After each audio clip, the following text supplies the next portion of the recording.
आपको एक काम शुरू करना है, नॉलेज पूरी है आपके पास, पूरी कैपेसिटी है काम करने की, हर तरह से आपको क्लैरिटी है काम क्यों शुरू करना है, कैसे शुरू करना है और आपने शुरू कर भी दिया। ठीक-ठाक किया आपने स्टार्टिंग में काम, 3 दिन अच्छे से किया या 5 दिन अच्छे से किया या चलो 10 दिन किया, लेकिन उसके बाद आप रुक गए।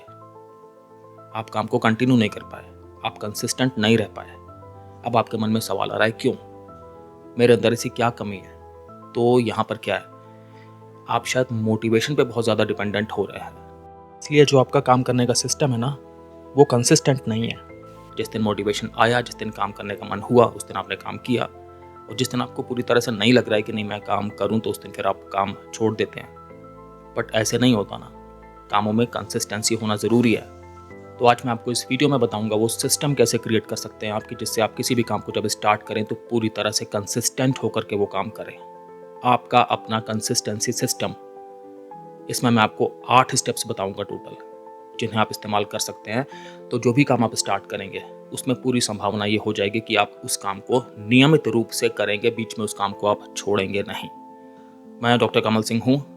मैंने आर्म्ड फोर्सेस मेडिकल कॉलेज से मेडिकल की पढ़ाई की है और as a critical care physician मुझे 20 साल से भी ज़्यादा का क्लिनिकल एक्सपीरियंस है। इंडिया के अलग अलग कॉर्पोरेट हॉस्पिटल्स में, मैंने यूएस के भी बहुत सारे हेल्थ केयर ऑर्गेनाइजेशंस में मल्टीपल रोल्स में काम किया है। तो शायद मैं एक परफेक्ट फिट हूँ आपको इस टॉपिक के बारे में समझाने में, क्योंकि मुझे प्रैक्टिकल डोमेन नॉलेज बहुत है इसमें। पहला स्टेप है कि आपको टाइम बाउंड्री बनानी है। इसका मतलब ये हुआ कि कई लोग ऐसे बोलते हैं ना कि आज मैं काम ख़त्म कर दूंगा। अब ब्रेन को ये वाली जो चीज़ है ना, ये बहुत बड़ी सी लग जाती है। हाँ, तो ब्रेन अपने आप को ट्रैप फील करता है कि यार काम आज ख़त्म करना है, या फॉर एग्जांपल इस महीने ख़त्म करना है, तो कैसे ख़त्म करना है, मतलब इसमें अप्रोच क्या है, इसमें मेरा कितना इन्वॉल्वमेंट है।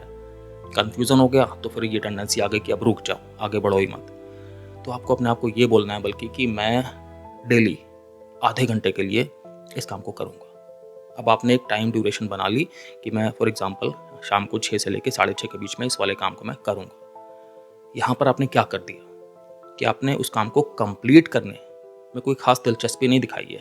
आपका कमिटमेंट किस चीज़ पर है? काम कंप्लीट करने पर नहीं है। आपका कमिटमेंट है कि मैं डेली प्रेजेंट होऊंगा, मैं डेली अवेलेबल होऊंगा, मैं डेली इस काम को करूंगा। ब्रेन को हमेशा अच्छा लगता है कि बहुत ज़्यादा बोझ उसे ना महसूस हो रहा हो।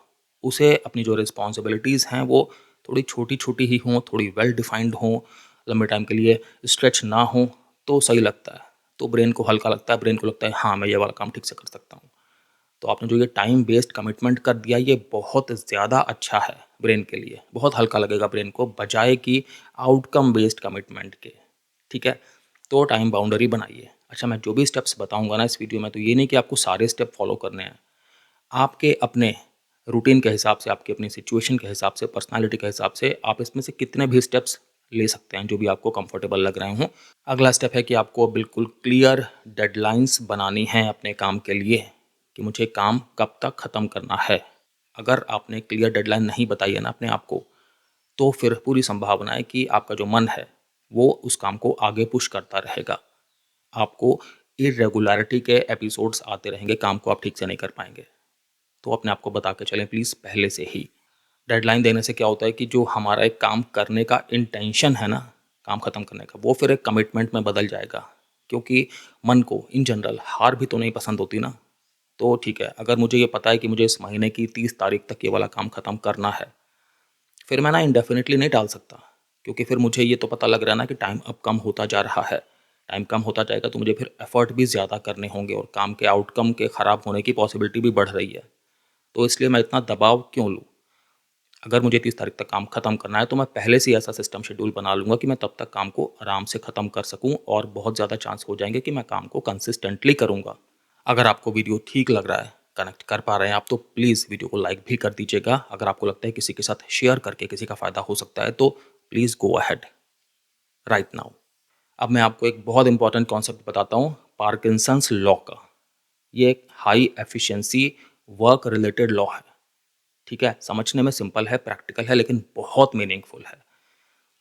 ये लॉ ये कहता है कि आप जितना भी समय एक काम के लिए देंगे ना, वो काम को पूरा का पूरा समय लेगा। मतलब कि काम एक तरह से अपने आप को एक्सपैंड करेगा कि वो टाइम ड्यूरेशन पूरी फिल कर दे। अगर आपने अपने आप को एक काम खत्म करने के लिए 3 दिन दिए हैं ना, तो इसका मतलब हो गया कि पूरे 3 दिन आपको लगाने पड़ेंगे उस काम को ख़त्म करने में। और अगर उसी काम को ख़त्म करने के लिए आप अपने आप को 6 घंटे दे रहे हैं ना सिर्फ, यहाँ पर सरप्राइजिंग बात क्या है कि आप 6 घंटे में उस काम को ख़त्म कर पाएंगे। तो आप जितना टाइम की अवेलेबिलिटी बढ़ाएंगे उतना वो काम भी स्ट्रेच हो जाएगा। कहने का मतलब क्या है, अगर आपके पास डेडलाइन है ना, तो फिर मन अपने आप को उसी तरह से तैयार करता है कि मुझे डेडलाइन के अंदर अंदर काम ख़त्म करना है। यहाँ पर एक गोल मिल गया है, यहाँ पर एक दिशा मिल गई है, और फिर आपका ब्रेन जो है वो कंसिस्टेंट हो करके आपको मोटिवेट करता है कि आप काम को अप्रोच करिए, काम को ख़त्म करिए, क्योंकि काम इस तारीख तक ख़त्म करना है या इस टाइम तक ख़त्म करना है। तो आपके अंदर के पूरे जो वर्क रिलेटेड सिस्टम्स हैं ना, वो सब एक्टिवेट हो जाते हैं। अगला स्टेप है कि जो भी काम आपको करना है ना, उस काम का जो सबसे ज़्यादा मुश्किल हिस्सा है, सबसे डिफ़िकल्ट पार्ट है, आप उसे सबसे पहले टैकल करने की कोशिश करें। आप ट्राई करें कि सबसे पहले आप उस पार्ट को ख़त्म करें। ज़बरदस्त बूस्ट आएगा इससे आपके अंदर। जो भी कभी डिफ़िकल्ट पार्ट होते हैं ना काम के, वहाँ पर हमारी अटेंशन हमेशा अटकी हुई रहती है। तो चाहे अगर आपने कुछ हल्के-हल्के से पार्ट ख़त्म भी करते जाएँगे ना, तब भी आपको अंदर से ना सैटिस्फैक्शन मिलेगा, मन में एक भारीपन रहेगा कि अभी तो मुझे वो वाला पार्ट करना है जहाँ पे मेरी बहुत एनर्जी लगने वाली है, जिसे मैं अंदर से अवॉइड कर रहा हूँ। चांसेस हो जाते हैं कि आप कंसिस्टेंट नहीं रह पाएँगे। तो इसलिए सबसे पहले कोशिश करें कि जो भी आपके काम का एक सबसे ज़्यादा डिफ़िकल्ट पार्ट है ना, उसको आप ख़त्म करें। देखिए, जो डिफ़िकल्ट पार्ट है ना, ज़्यादा एनर्जी ड्रेन कर लेंगे अगर आप उनको अवॉइड करते रहेंगे, बजाय अगर आप उनको अप्रोच कर लेंगे ख़त्म करने के लिए। अगला स्टेप है कि आपको अपनी हैबिट्स को बहुत ठीक से ट्रैक करके रखना है। और जो भी काम आप कर रहे हैं ना, उसकी जो शेड्यूलिंग आपको करनी है, वो आपको अपनी हैबिट्स के अनुसार ही करनी है। एक तरह से जो आपकी प्रेफरेंसेस हैं, उनके अनुसार ही करनी है कि आप किस टाइम पर कैसा महसूस करते हैं। एग्जाम्पल बताता हूँ कि अगर आप रात के टाइम डीप वर्क कर पाते हैं बजाय दिन के, अगर आपको सुबह उठना अच्छा नहीं लगता, आप नहीं उठ पाते, लेकिन रात में आप बहुत अच्छा काम करते हैं, तो फिर अपने कामों को उसी हिसाब से आप शेड्यूल करें कि आप रात में डीप वर्क करें। ऑन दी अपोजिट, अगर आपको सुबह उठ करके ज़्यादा क्रिएटिव लगता है, ज़्यादा फ्री लगता है, ज़्यादा लाइट लगता है और आप अच्छे से काम कर पाते हैं, तो आप उस तरह से सुबह जो है वो मेन काम अपने आप को दें। जब भी कभी आपके अंदर एनर्जी ज़्यादा होती है, उस टाइम पर आप हाई एनर्जी वाले काम करें। जब आपके अंदर लो एनर्जी है, उस टाइम पर आप ज़्यादा काम ऐसे ना अपने आप को दें कि जिनमें ज़्यादा एफर्ट लगेगा। ये सब आप जब थोड़ा ट्रैक करेंगे ना, एक थोड़ा-सा आप कहीं पर लिखेंगे, नोट डाउन करेंगे कि मैं किस टाइम पर कैसा फ़ील करता हूँ। एक रेगुलर वे में जैसे आप डायरी भरेंगे या एक तरह से जर्नलिंग करेंगे ना, तो आपको ज़्यादा अच्छे से एहसास होगा कि आपके अंदर का सिस्टम क्या माँगता है। कई लोग होते हैं काम करने के पहले अपना पूरा रूम बंद कर लेंगे, बिल्कुल अपने आप को आइसोलेट कर लेंगे, क्योंकि तब वो बेस्ट काम कर पाते हैं। और कई लोग होते हैं कि जब काम अच्छा करना है तो वो थोड़ा-सा एक आउटडोर सेटिंग में रहना चाहते हैं। तो खिड़की-विड़की खोल देंगे, पर्दे-वर्दे खोल देंगे, या हो सकता है वरांडे में जाकर के बैठ जाएँ जहाँ पर कि ताज़ी हवा मिल रही है। आप देखिए आप किस तरह से बेस्ट परफ़ॉर्म करते हैं। कई लोग होते हैं कि जिन्हें काम करने के टाइम पे बिल्कुल साइलेंट चाहिए होती है। कोई आस-पास गलती से भी बात ना करे, पिन ड्रॉप साइलेंस। कई लोगों को म्यूज़िक सुनना अच्छा लगता है। कोई ना कोई प्लेलिस्ट लगा के वो काम करते हैं।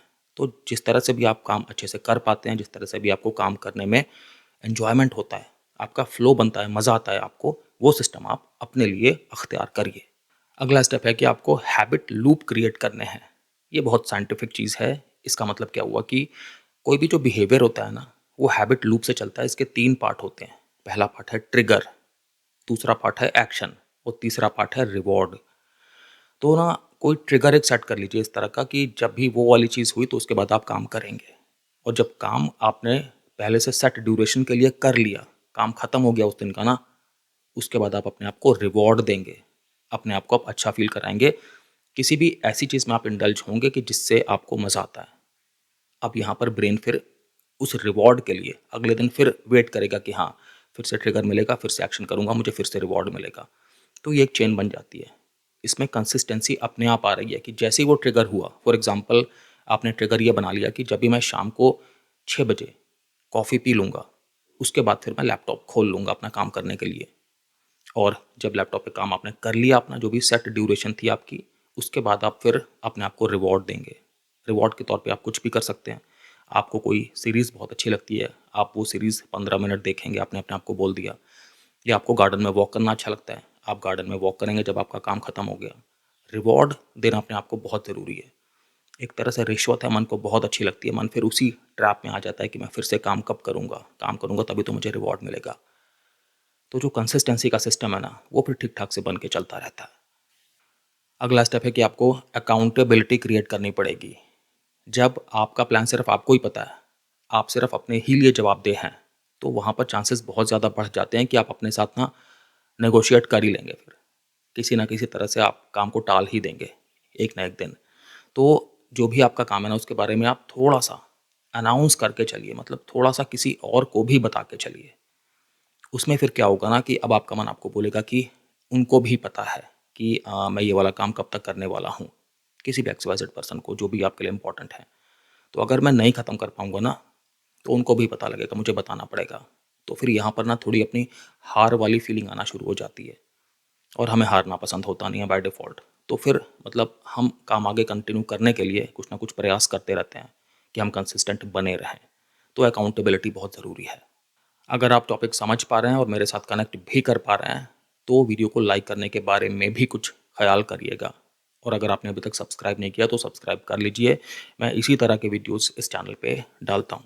अगला स्टेप है कि आपको डिसीजन फटीग हटानी है। एक ऐसा सिस्टम बनाना है कि जिसमें आपको रोज़ कम से कम फैसले लेने पड़े अपने काम करने के बारे में। तो एक टाइम टेबल जैसा आपको स्ट्रक्चर बना के चलना है। पता है कंसिस्टेंसी कब टूट जाती है? जब हमारे मन को रोज़ कई डिसीजंस लेने हों, फिर हम कहीं न कहीं कमज़ोर फ़ील करते ही हैं, और कोई ना कोई डिसीज़न जो है वो काम के खिलाफ हो जाता है। तो कुछ ऐसा सिस्टम बना लें कि मैं रोज़ जो है वो इतने बजे से इतने बजे के लिए इस जगह पर बैठ कर के काम करूँगा अपना। बिल्कुल एक तरह से नॉन नेगोशिएबल है।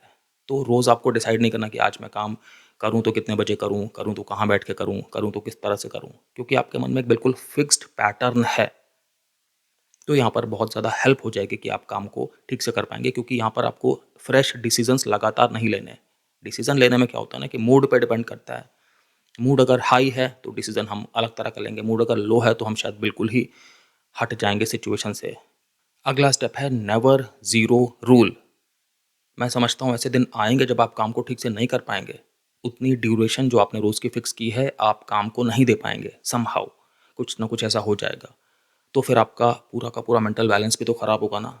आपके मन में हीन भावना तो बहुत ज़्यादा आएगी, और अगर एक दिन आप काम नहीं करेंगे तो अगले दिन फिर ये मन करेगा कि अब मत करो आज भी। क्योंकि एक हैबिट का भी एक तरह से स्ट्रक्चर ऐसा होता है ना कि हम एक चीज़ अगर एक बार होती है तो अगले दिन उस काम को होने में फिर रेजिस्टेंस कम हो जाता है। तो यहाँ पर आप क्या करें कि एक ना मिनिमम चीज़ बना लें कि ठीक है, अगर किसी दिन ऐसा हो गया कि मैं 1 घंटे के लिए अपना काम नहीं कर पा रहा हूँ तो कोई बात नहीं, मैं 5 मिनट फिर भी करूँगा। 5 मिनट करना ज़रूरी है मेरे लिए, मैं मान लूँगा कि मैं आज सक्सेसफुल था। इसे हम लॉस एवर्जन हैक भी कहते हैं, क्योंकि हमारे ब्रेन को ना लूज़ करना नहीं अच्छा लगता। मतलब जितना हमारे ब्रेन को सैटिस्फैक्शन मिलता है कोई भी गेन करने से, प्राप्ति से, चाहे किसी भी गोल की प्राप्ति से, आप समझिए उससे ज़्यादा ब्रेन को प्रॉब्लम होती है कि हम कहीं पर हार जाएँ, कि हमें कोई काम करना था लेकिन हम उस काम को ना कर पाएँ। यहाँ पर आप अपने आप को ये वाली फीलिंग नहीं होने दे रहे कि आप असफल हो गए क्योंकि आप एक दिन नहीं कर पाए, क्योंकि आपने उस एक दिन के लिए ना स्ट्रक्चर इतना ज़्यादा कम रखा हुआ है। एक तरह से जो वहाँ पर बार है वो आपने इतनी लो रखी हुई है कि वो आपके लिए करना मुश्किल नहीं है। तो फिर मन ने ये बोला कि ठीक है, आज मेरा एक ऑड डे था, मेरे लिए आज एक थोड़ा-सा मुश्किल दिन था, तो मैंने एक बिल्कुल बेसलाइन मिनिमम सेट किया, मैं उतना तो कर ही पाया ना, तो ठीक है, कल फिर मैं पूरा का पूरा काम करूँगा। एक मैं आपको बोनस स्टेप बताता हूँ कि कभी-कभी ना ऐसा करिए कि आप मन में इमेजिन करिए कि जब ये वाला काम ख़त्म हो जाएगा ना, तब मुझे कैसा लगेगा? कितना सुकून होगा मुझे? कितना अच्छा लगेगा मुझे? कितना पॉज़िटिव लगेगा मुझे? और जब आपके मन में इस तरह के ख़्याल आएँगे ना, आप खुद पाएँगे कि आपके अंदर इतनी पॉज़िटिव एनर्जी आ गई है कि आप उस काम को बिल्कुल बेहतरीन तरीके से कंसिस्टेंट होके कर रहे हैं। तो कल से ये कोशिश नहीं करनी है कि मुझे बहुत परफेक्ट बनना है। जब मैं पूरी तरह से तैयार हूँ तभी काम करने के लिए मुझे बैठना है, नहीं। ऐसा नहीं सोचना है कि मुझे सब कुछ करना है। आपको सिर्फ़ ये ध्यान रखना है कि मुझे कितने बजे शो करना है, मतलब कितने बजे मुझे स्टार्ट करना है, कितनी ड्यूरेशन के लिए स्टार्ट करना है और कौन-सा काम करना है।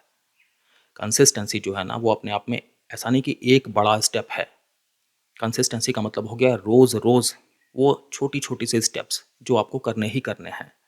तो कंसिस्टेंसी बना के रखने के लिए आपको बहुत इंपॉर्टेंट है कि आप एक सिस्टम को फॉलो करें। तो जो भी मैंने ये सारे के सारे स्टेप्स बताए हैं, इनमें से जो भी स्टेप्स आपके अपने लिए एप्लीकेबल हैं, अप्लाई करिए और बिल्कुल शुरू हो जाइए।